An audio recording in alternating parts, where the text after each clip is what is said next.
bienvenidos a esta nueva emisión de Sin Filtros. Hoy vamos a conversar sobre Polonia. Es un país que no forma parte de los titulares que día a día ustedes están acostumbrados a leer, pero que tiene una historia, una cultura, pero particularmente problemas que se asemejan a lo que estamos viviendo de este lado del planeta. Hemos invitado a un amigo, un experto, un analista que nos va a hacer comentarios sobre la realidad política de Polonia y particularmente de los cambios y las transformaciones que está viviendo, y muchos polacos dicen que no es para bien.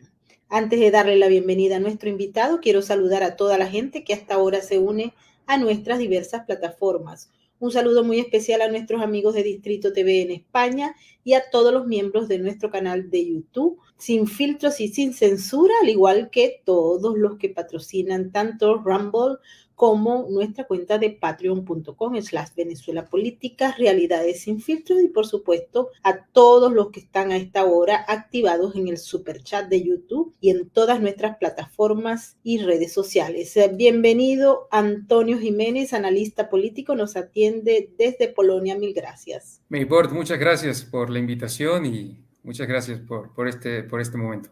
Quería que le dijeras a un público que no está acostumbrado, que no sabe exactamente qué es lo que está pasando en Polonia, ¿cuáles fueron esos cambios que se produjeron? Sí, bueno, primero que nada quisiera explicar un poco sobre los bloques principales, ¿no? Los bloques de los partidos más importantes aquí en Polonia. Por un lado tenemos un partido llamado Derecha Unida, que es un partido, digamos, conservador, un partido miembro de la coalición, el Grupo Parlamentario Conservador y Reformista de la Unión Europea. Es un partido que ha venido, digamos, gobernando desde el año 2015, cuando el presidente Andrzej Duda resultó electo. La coalición de derecha se llama Derecha Unida, ¿no? Y está compuesto por diferentes partidos, en ellos PiS, Ley y Justicia, un partido que viene del sindicato Solidaridad, ¿no? También tenemos otro partido, Polonia Soberana, y el Partido Republicano, ¿no? Todos estos mini partidos conforman este bloque principal, que sería un bloque de derecha. Y por el otro lado tenemos a la oposición, que es la Plataforma Cívica, también compuesto por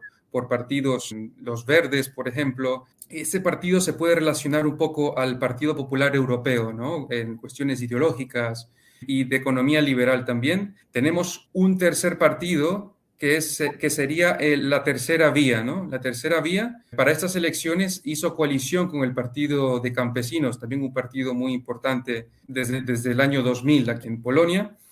Tenemos una cuarta coalición que es la coalición de Nueva Izquierda, que ahí están desde los postcomunistas, tenemos ahí a los socialistas, es un aglutinamiento de los más de izquierda, ¿no? Y tenemos otro partido que también es importante, que se llama Confederación.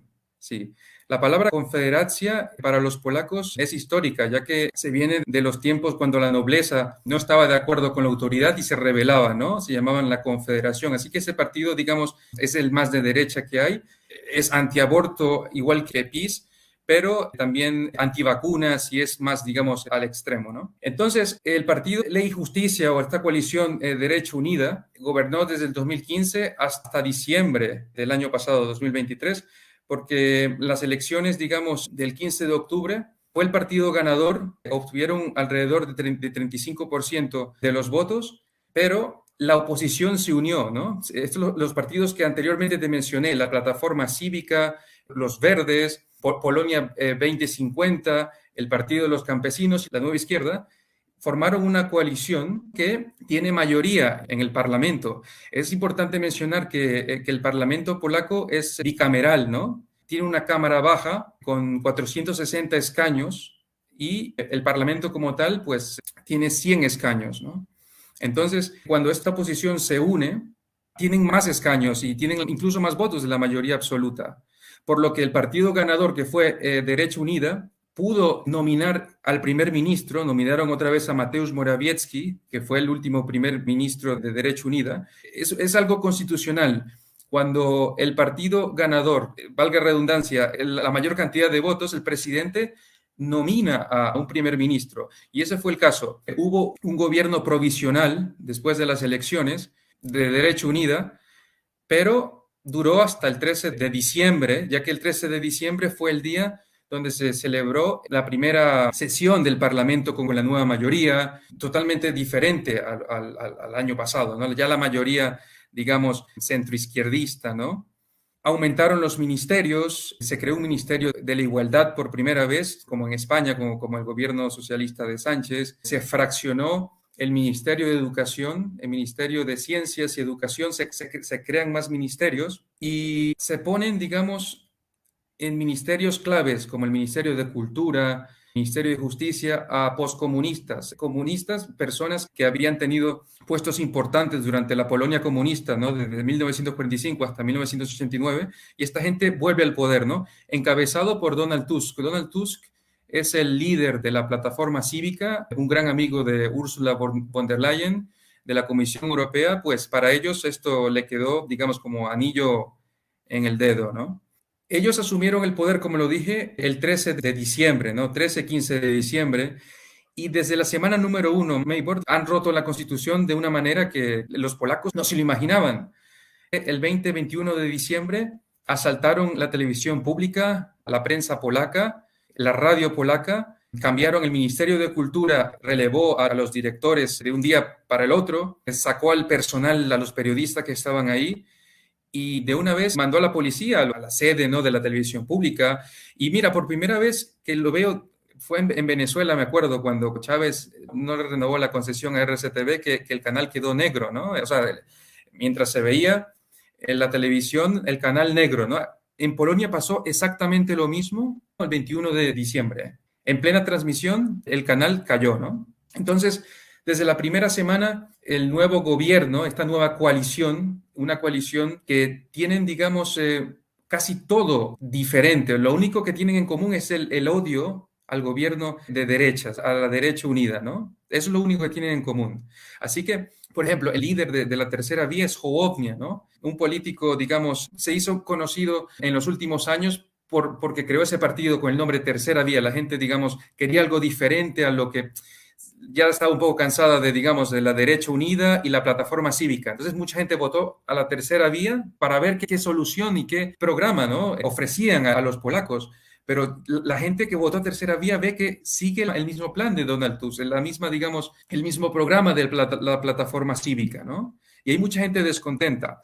Entonces, lo primero fue eso, ¿no? El asalto a la televisión pública y a la prensa y a la radio polaca. Lo segundo, que, digamos, llamó la atención del público polaco y generó muchísimo malestar, fue el hecho de encarcelar el nuevo gobierno con el ministro de Justicia. Pidió el encarcelamiento de 2 diputados de Derecha Unida, ¿no? 2 diputados que venían luchando contra la corrupción desde los años 2000, ¿no? En la agencia anticorrupción creada por el gobierno de la Derecha Unida, y que había mucha gente involucrada en hechos de corrupción de la plataforma cívica, ¿no? Muchos políticos en diversas áreas, por presiones, digamos, políticas. Y el presidente, a pesar de tener un indulto en el 2015, un indulto completo, el ministro de Justicia pidió el encarcelamiento de ellos la semana pasada. Algo que, digamos, resultó, digamos, decepción por parte de la gente, ¿no? Historiales intachables, ¿no? Y 2 diputados teniendo inmunidad parlamentaria y teniendo el indulto que les otorgó el presidente en el 2015, no fue suficiente para detener la encarcelación.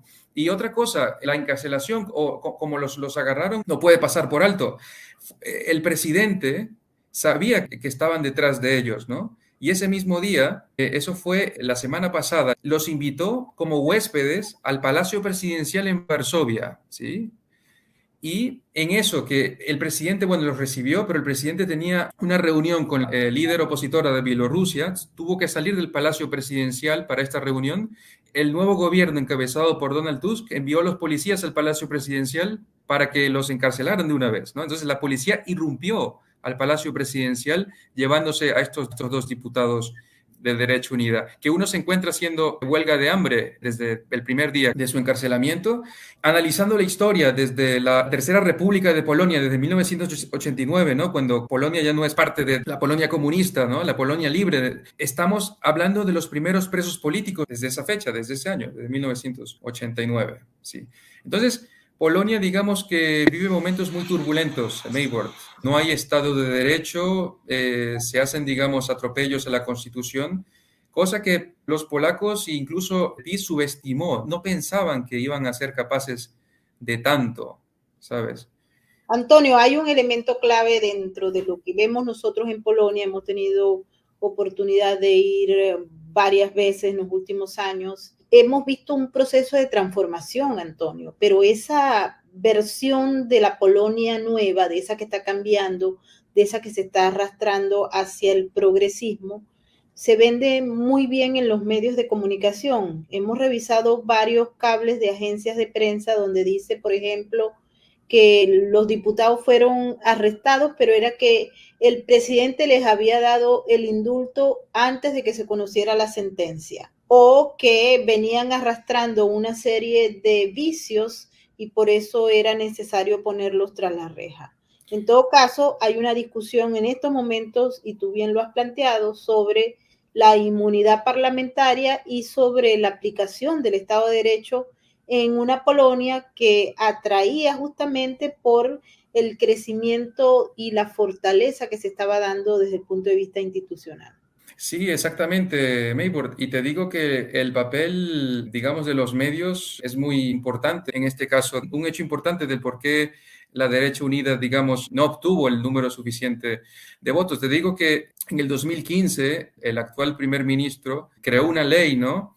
Donde los medios públicos, bueno, los medios en general, ¿no? Pueden tener más del 50% de capital extranjera, ¿no? Y esto, por ejemplo, tenemos el caso TVN24, ¿sí? Este canal fue creado por excomunistas, ¿no? En sus inicios y, bueno, después vendieron gran parte del canal a Estados Unidos, ¿no? Así que también en Polonia, digamos que gran parte de los medios tienen gran inversión extranjera, ¿no? Capital. Muchos de Alemania, ¿no?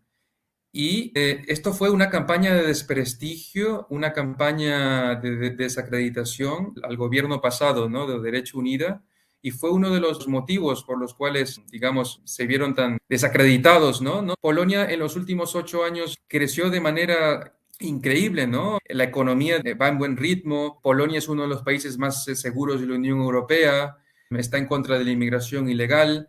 El gobierno conservador no está a favor de la ideología de género y siempre representaban una piedra en el zapato para la Unión Europea, igualmente Hungría.